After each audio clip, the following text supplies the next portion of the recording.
Someone asked me, is this an anti-Trump conference? Like, it's not an anti-Trump Right. conference, but it is an anti-bigotry conference, right? It is an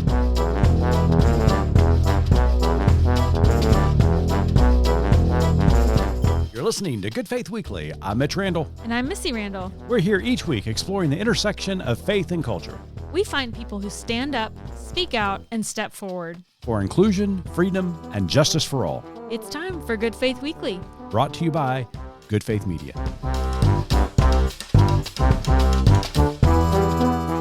Welcome to Good Faith Weekly. On this episode, Missy and I are going to catch up, then talk a little baseball this week. And then later on the pod, we sit down with Reverend Dr. Jacqui Lewis, who's the pastor at Middle Church in New York City. It is a great pod, so stay tuned.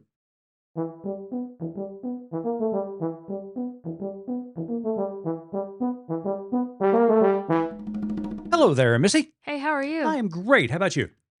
Beyond frustrated. Oh, no. Beyond. Oh, At okay. you. At me? Yeah. What did I do? Okay. I want to go on the record, and I want to do this on this opening of our podcast because I want our listeners to be the people in the wings to help me next time I get into this situation with you. You know how some people have like their friend that's going to like come wipe their browser history if something happens to them, Yes. or come, clean out their drawers. So they're, Correct. these, like, I need these people in my life. I And am so perplexed right now. this is what I need the listeners for. Okay. The next time I get a phone call from you, standing in Best Buy or the Apple Store saying, hey, you're eligible for an upgrade on your phone. You want me to get you a new phone? Uh-huh. My answer needs to be no. No, no, no. Oh, you hate change. I hate it with a hot burning passion. Not only that, but this has been such a pain in the And so unless my phone is not working, Mm-hmm. my answer is no. Okay. And so, yes, because now what has happened is I have this new phone, Mm-hmm. which is fine. I am signed out of everything on my phone. I know none of my passwords. So this has been such an arduous task of resetting passwords. Some things have face recognition, some things won't recognize my face. And then just 10 minutes ago, I'm trying to sign into our Good Faith Media database, to get some Mhm. information on somebody I need to contact. Right. Well, then I have to go to my phone to do this authenticator. Well, that authenticator has a new program that I have to go to another program, and then I have to go to a different app. And I just about screamed. I am so frustrated. So, folks, have my back here. The next time Mitch Randall wants to upgrade phones, because you are such a techie and you love it. I mean, your happy day is when we are eligible for upgrades. Oh, yeah. I love tech. Yes. So, But we are in the media business. So. I just dabble. As long as everything is set up for me, as long as the microphone is ready, the headphones are here, like I Right. can sit here and talk. That's about as far as my tech knowledge goes. So anyways. All right. so Well, I will make certain that you stay with a flip phone for the rest of your life. that's right. That's right. So on a brighter note, Mhm. we're going to keep this opening a little lighter. You know why? Why is that? Because I am just happy Okay. right now. Well, you said you were frustrated. Well, yes. Yes, you're right. Two Mhm. things can be true at once. Okay. I am feeling good. I know you're looking at me like I'm crazy because this is never something that comes out of my mouth. I'm kind of shocked. It's October. It is October. I love October. It is one of our favorite times of the year. We've talked about this on the podcast before. It's my favorite month. You guys Mhm. were leading into holidays and cooler weather. And I just love this time of the year. Yeah. So, and the other day I learned something new, What's that? that there's a new reason apparently we like October. I had never heard this before. Well, I've always liked October for this reason, but go ahead. I had never heard the phrase before, Uh-huh. but apparently October baseball Yes. is a thing. Yes. So the regular season in Major League Baseball ends in September, and the playoffs begin in October. So yes, Missy, it is October baseball time.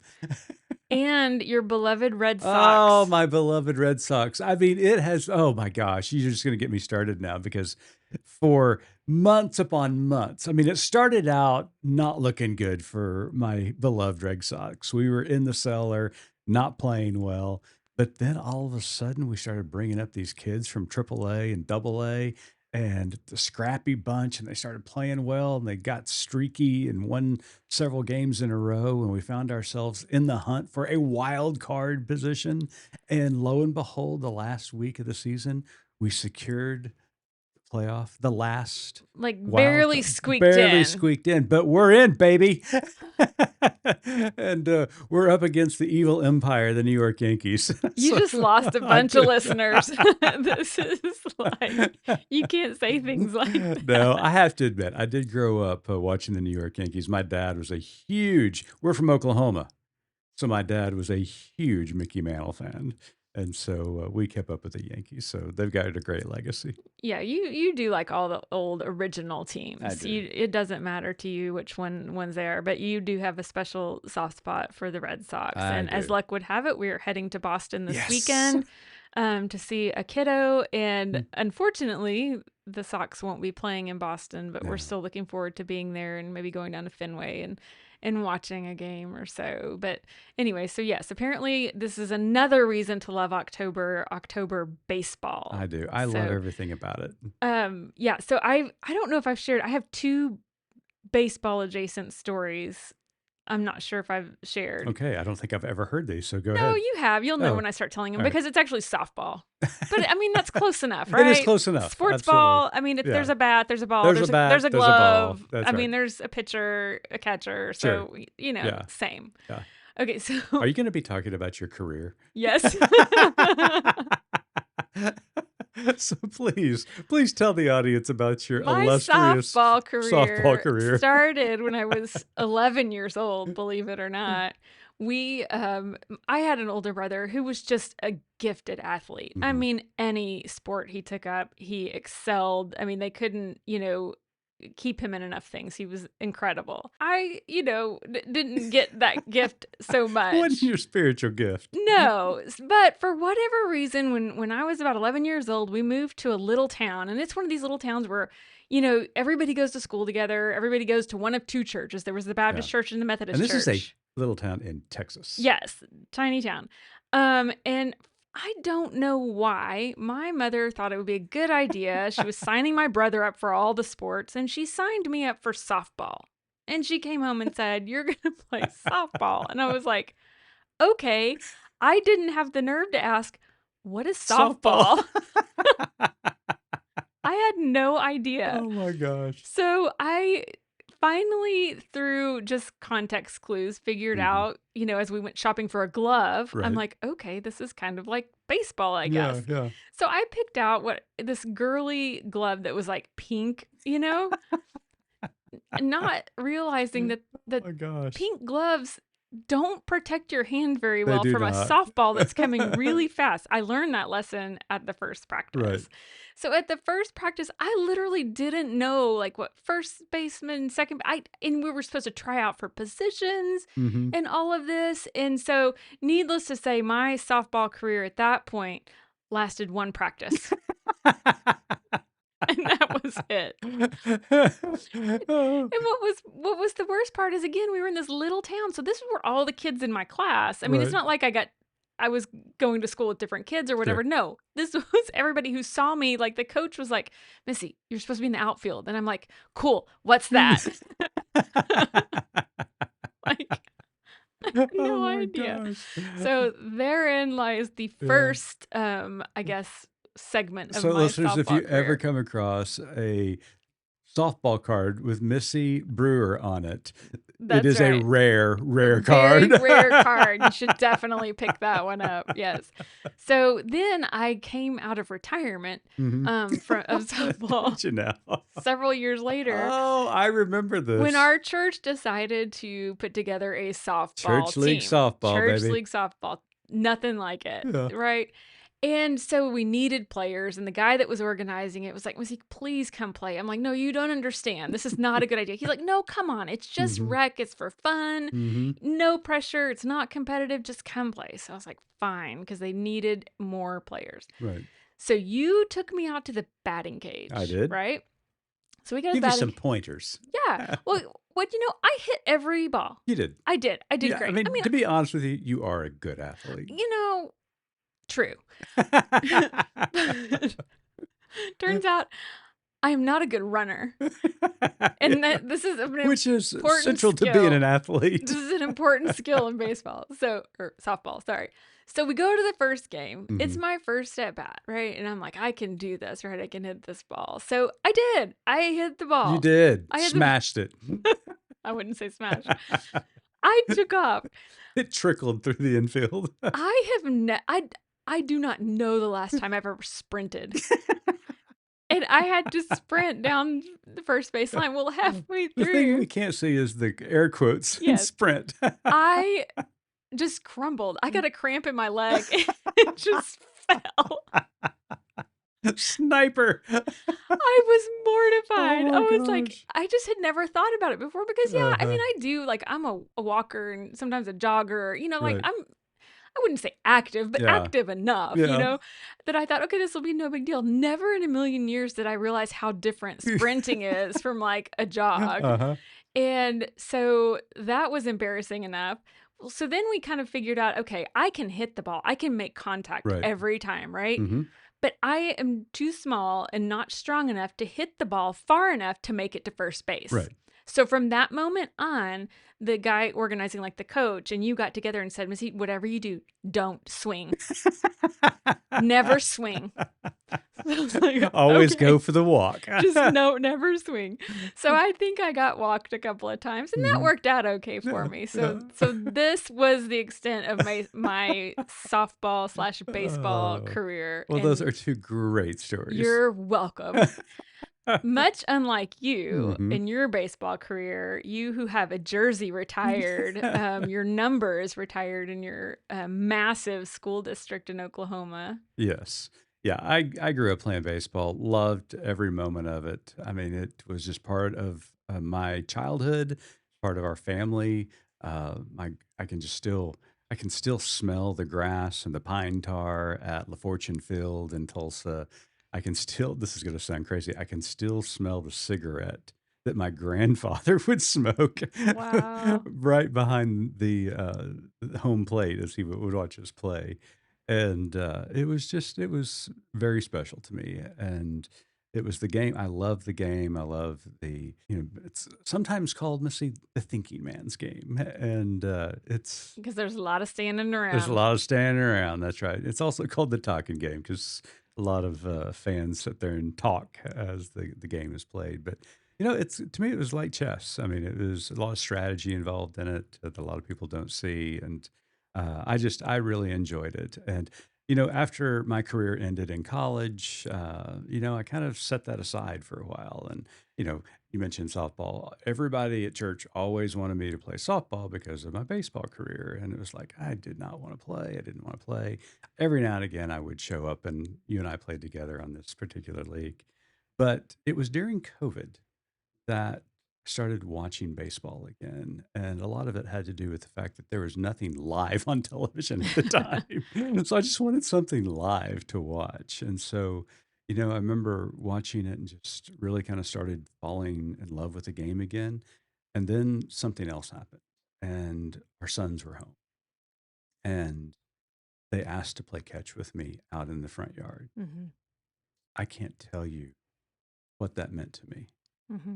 And getting the glove out, the ball, and just having a catch with your son, that is a memory that I will cherish for the rest of my life. And so for the last 5 years, I didn't mean to get emotional about this. For the last 5 years, I've got a subscription to Major League Baseball. I watch the Sox, love it, and enjoy all throughout the season, but in particular, October, because it is a special, special time. I remember you were mentioning that the other day about the boys, and they were both in college at the time, so Yeah. they were both shifting to online classes, Mhm. And it was not easy for them. And actually, I think our son told you the other day that got him through the stress of class going outside. And I think y'all would go outside 2 or 3 times a day easy to play catch, but it was just a stress reliever during kind of the height of quarantine and COVID. So yeah, that is a really special memory. Another reason to be excited, I guess, about October baseball. Another reason to feel good and to be happy. Notice I didn't say hopeful. No. There's still no hope. There's a line for you, Missy. There is a line. I feel good. I feel happy-ish, but not hope. I mean, let's not go crazy here. Because you still got a new phone, and that just stinks. Oh man! And then, as soon as we stop recording, I got to go figure out how to sign on to the dadgum database. So, anyways, but no, it's a fun time for me. It's a fun escape, just because of all of the chaos that's going on in the world today. I can sit, down for a couple of hours and watch a game and just enjoy it. So, but it is fun.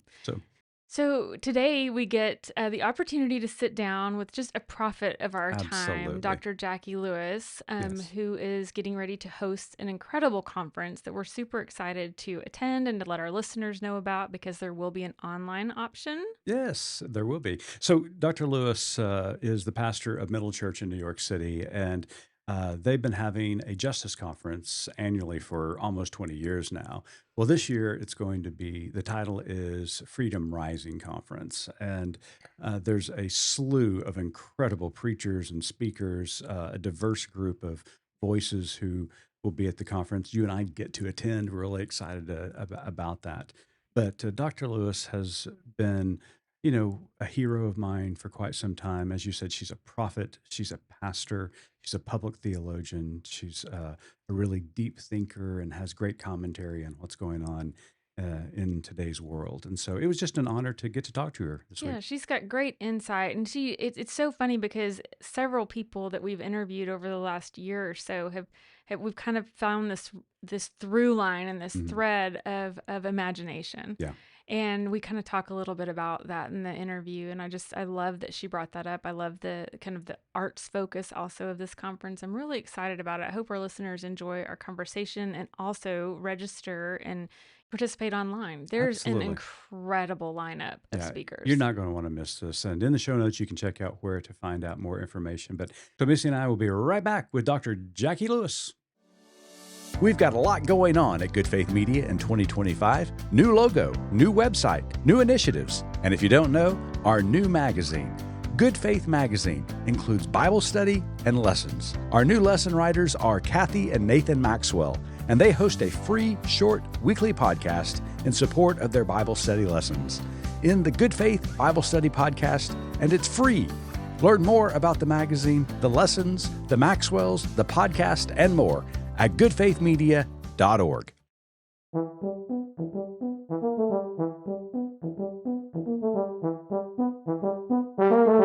Welcome back to Good Faith Weekly. On this episode, we've got a very special guest with us all the way from New York City. Dr. Jacqui Lewis utilizes her gifts as an author, activist, preacher, and public theologian to create an anti-racist, just, and fully welcoming society in which everyone has enough. Dr. Lewis holds both a master's in philosophy and Ph.D. in psychology and religion from Drew University. She is currently the senior minister and public theologian at Middle Church in New York City. At the end of this month, October 31st through November 2nd, Dr. Lewis and Middle Church will host the Freedom Rising Conference. The conference aims to counter the rise of Christian nationalism by amplifying voices calling for justice and a better way forward for people of faith. Dr. Lewis, welcome to Good Faith Weekly. I'm so glad to be here, Mitch. Can I take you on the road with me to make that pitch for the conference? That's better than our pitch. That's amazing. Thank you so much. You bet. Well, Dr. Lewis, thank you so much for joining us. We've been so excited to get to talk to you. And I just have to tell you that we had all of our schedules set for the end of the year. We thought we were kind of done, traveling to conferences and whatever. And this one that you're hosting came up on Mitch's radar. Absolutely. And he came right into my office and he said, I really want to go to this conference. No, I think I said, I'm going to New York City. And you said, I'm going with you. Yes. But he said, I really want to go to this conference. So we wanted to talk to you a little bit about it and just more importantly, the issues that are going to be addressed and why these are so important. And on the website, it states, "We must respond to the fierce urgency of now because, as Dr. King warned us, there is such a thing as being too late." Mm, Talk to us a minute about that urgency and about what it means to be too late. mm, Thank you so much for that, Missy. And I can't wait to see you both in person here in New York. It's going to be great to have you. Let me just drop back and say a little bit about why I'm in ministry.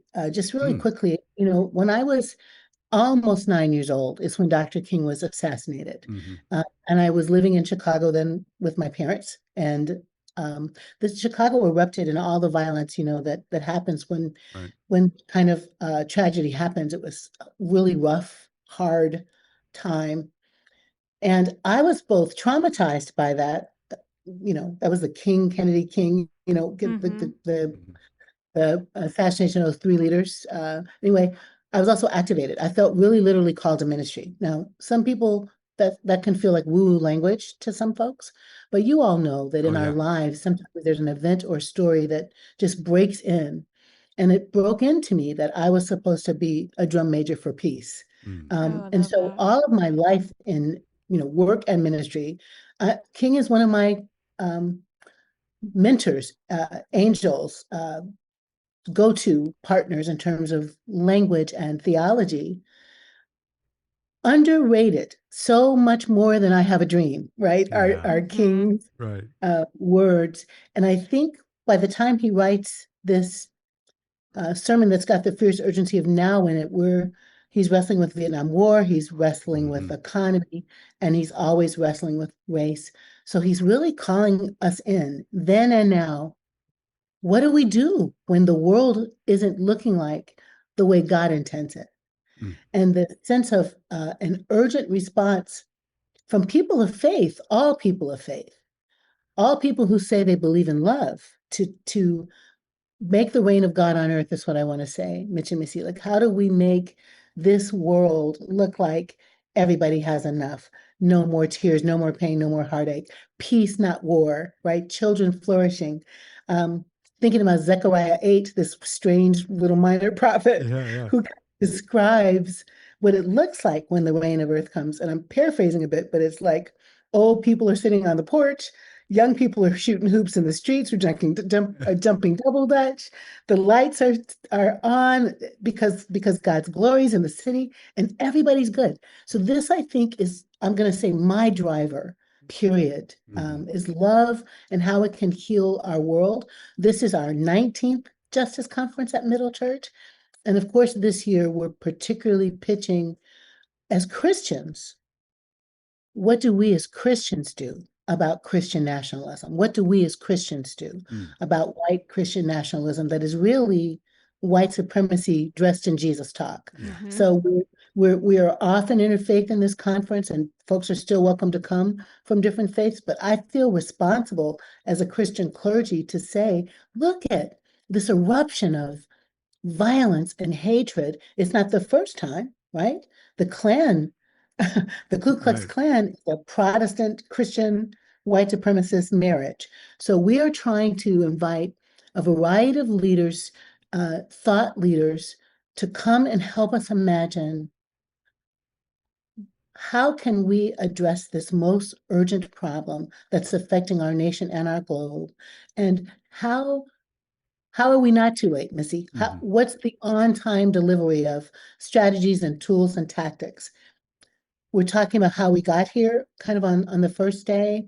On the second day, we're talking about what here is, what does this look like? And then on the third day, we're really saying, in the space of hope and dreaming, what does it look like to build God's dream? And Yeah. what are the practical things that we can do to make it better? Yeah. I'm so glad that you brought up Dr. King's legacy because, obviously he's very well known for the racial justice work that he did down in Alabama, Georgia, all across the Right, South. But as you right, pointed out, I mean, the breadth of his work went into economics, economic justice, peace over war. And he that's was right, living in a time very similar to what we're living in today. And you said it right, well that this Christian nationalism is just a disguise of white, supremacy, right, Jesus Wrapped in sprinkle. Jesus stuff. Yeah, exactly, exactly. And so you have invited some incredible speakers to this conference, Yeah. Dr. Lewis. I cannot wait to attend, hear the wisdom that's going to be coming from the pulpit that weekend in New York City. So let's talk a little bit about the issues. You kind of Yeah. laid out the overall tone and tenor of the conference, but what issues do you really hope to drive home in this conference? Thank you so much for that, Mitch. I think top of mind, someone asked me, is this an anti-Trump conference? Like, it's not an anti-Trump Right. conference, but it is an anti bigotry conference, right? It is an Yeah. anti-racist conference. It is an anti-fascism conference. Hmm. And so I think I'm going to say maybe three primary concerns I have as a person, I think that we all have. One is the erosion of democracy. Hmm. You know, is America a Christian nation? It is not. I'm happy that we're a religiously pluralistic nation, Absolutely. but just delighted at that. And in fact, Islam is still the faster growing religion, I think. Mhm. But this place where, let's say, the value set inside our democracy that came from some people who weren't even theists, right? And who maybe even built the Constitution or the Bill of Rights from maybe some indigenous conversations, right? So I'm going to say ubiquitously human values Right. of love your neighbor, take care of each other, make sure that the planet is okay, make sure that there's a process for making decisions, that everybody has a vote and a voice. All of these human rights, Mitch and Missy, that we've spent decades developing, maybe centuries developing in this country, that are being eroded. Hmm. So to be particular, the Voting Rights Act, right? All Right. of that work in the Southern Freedom Movement that leads to the Voting Rights Act, and it's gutted by the courts. Hmm. Yeah. The freedom of expression, the four freedoms, the freedom of expression, freedom from want, freedom of religious practice, right? Freedom from fear. All of those freedoms have just been systematically dismantled um, in the last couple of decades under these two administrations, the two Trump administrations especially. I want to say the words Project 2025 here. Hmm. Oh, But yeah. know that there's a playbook, Hmm. and that this playbook isn't a brand new playbook. It's a 1970s, late 1960s playbook.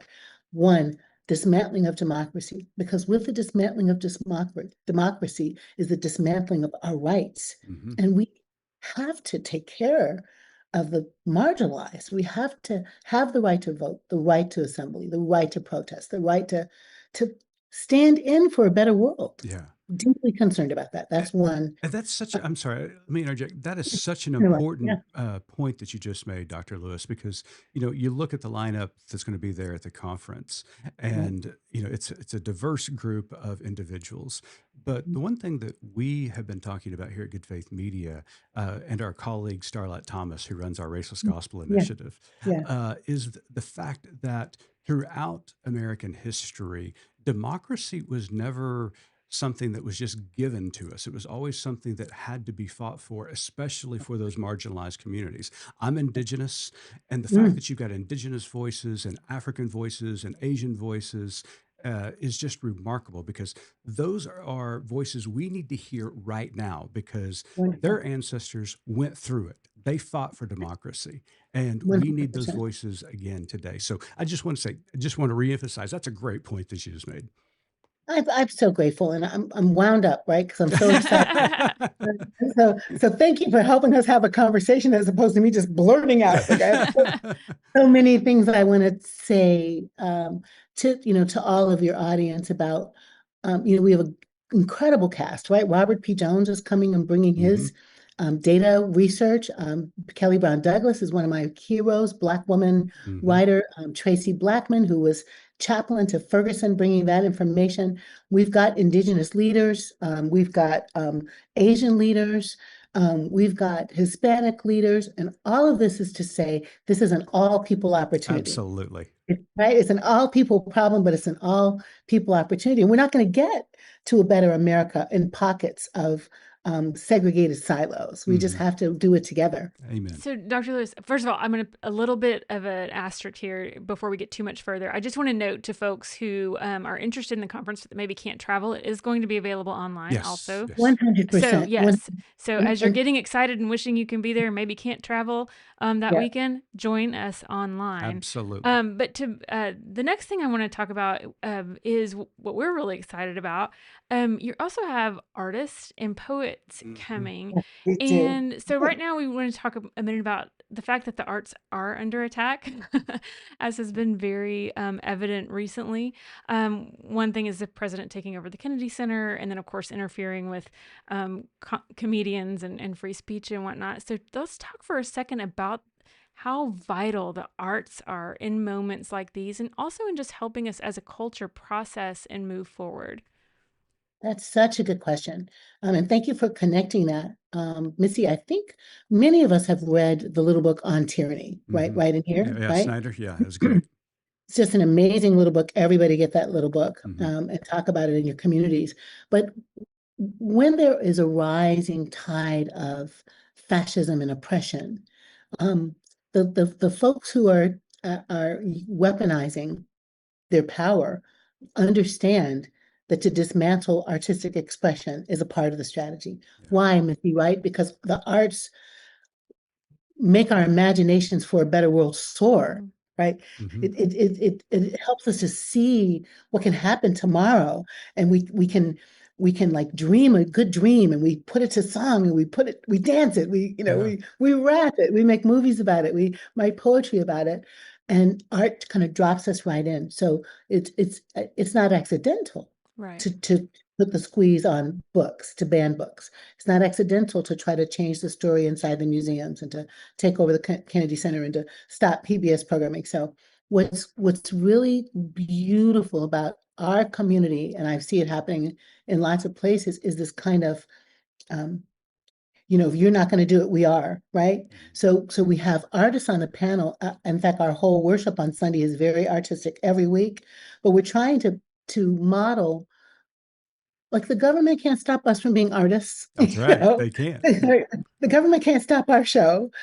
So we have communities. I see young actors putting out beautiful work. I see in social media, but also in theaters here in New York, and not just Broadway, but the small theater places where people are um, uh, responding to this moment with art Mhm. and responding with new poetry, responding with new music, responding with new plays, responding with even shorts on places like TikTok and YouTube, where people can see. I'm thinking about these young indigenous rappers, Yeah, yeah. like a Yes. rapper, but Uh-huh. these young indigenous rappers are like dropping notes and dropping beats, talking about with how they're experiencing the world right now. Mhm. And so I think it's important that we, one, understand, Missy, that this is a part of the strategy. Mhm. And one way we resist is we keep doing art, because art's going to give us joy and it's going to make us have love. I And I love that. love the imagination's one of my Oh, words yeah. for this year, that it comes up in so many of our interviews that we do with, deep thinkers and academicians and, pastors or theologians. That seems to be a consistent theme, is that we have to imagine, we have to use our imagination to come to a better place, a better understanding, and a better future. So, anyways, thank you for speaking to that. I love it. Absolutely. Well, we are looking forward to New York City and being a part of this conference. So I do want to change the tone a little bit, because here we Sure. are 9 months into this current administration, second time around. I think that, I don't want to speak for you, it is much worse than any of us anticipated. And this is starting to feel like, Dr. Lewis, one of those history hinge moments where everything is changing right before our eyes. So, what is your message to people that are setting out in middle America? Missy and I live in Oklahoma. What is your message to them who are good people, who may have voted for Trump, who may be, pretty conservative in their politics and theology, but what they're saying, they know deep down is not right? As a theologian, as a pastor, what is your message to them? Oh, that's such an important question. The thing that's on my heart first is where you end your question there, Mitch, is we know what's right.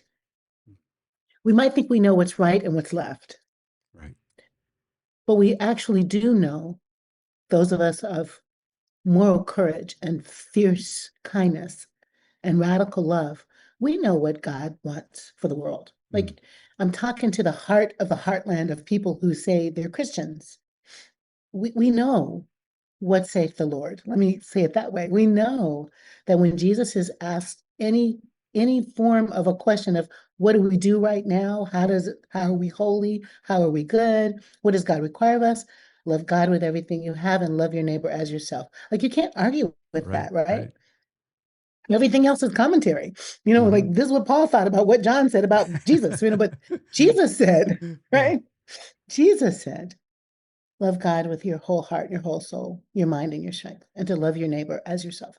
And I'm teary at how far some parts of our Christian colleagues think, but he didn't mean that. Mhm. But he did mean. And in every way that Jesus is a Jew, hello, everyone, Mhm. and he's quoting his scripture, he's taking people back to the Leviticus and Deuteronomy. This is what it looks like. He's reminding people of Isaiah's prophecies and Zechariah's prophecies, and he's reminding people of Psalm 146. It's like a mission statement from God. Mhm. Love the stranger, take care of the alien, take care of the widows and the women and the children and the orphans, take care of the naked and the hungry. It's crystal clear. It's not magic. So I want to just remind people that it really doesn't matter which lever you pulled.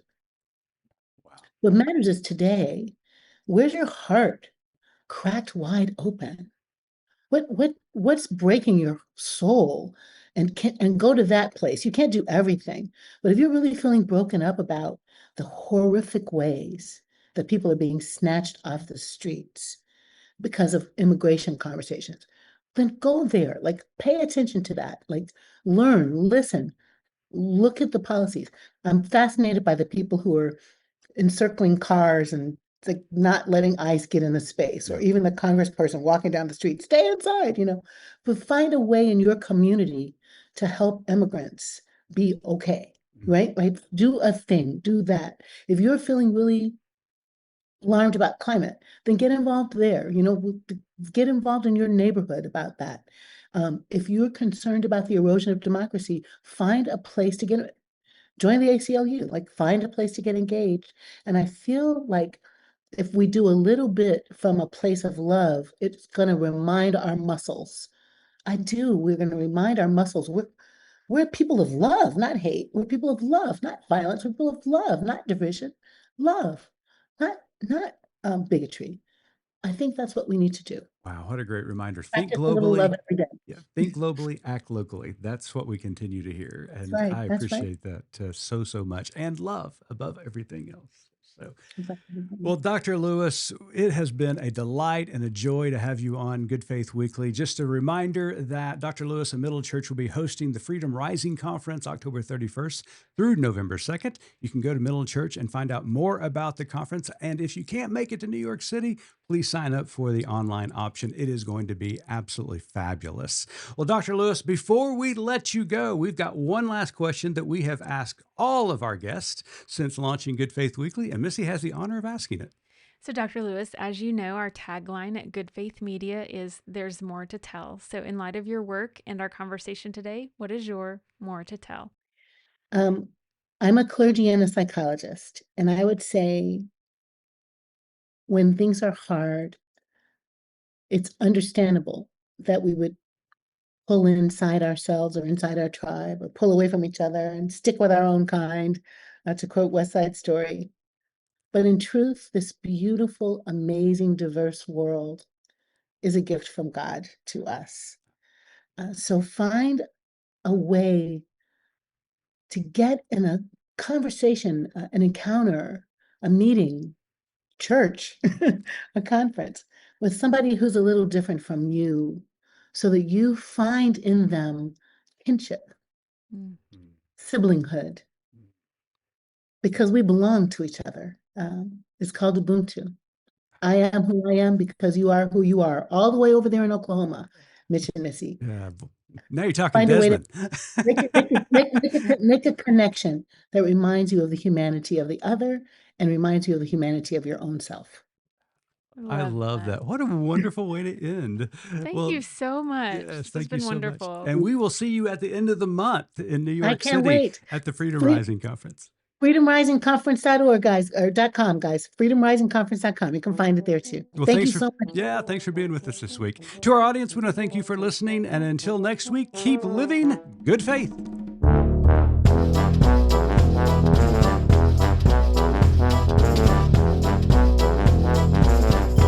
You've been listening to Good Faith Weekly, hosted by Mitch and Missy Randall. This weekly podcast from Good Faith Media discusses matters of faith and culture. Subscribe wherever you get your podcast and give us a like and a glowing review. We produce the podcast out of Norman, Oklahoma. Our music comes from Pond 5. And we're supported by listeners like you. Learn more about us at goodfaithmedia.org.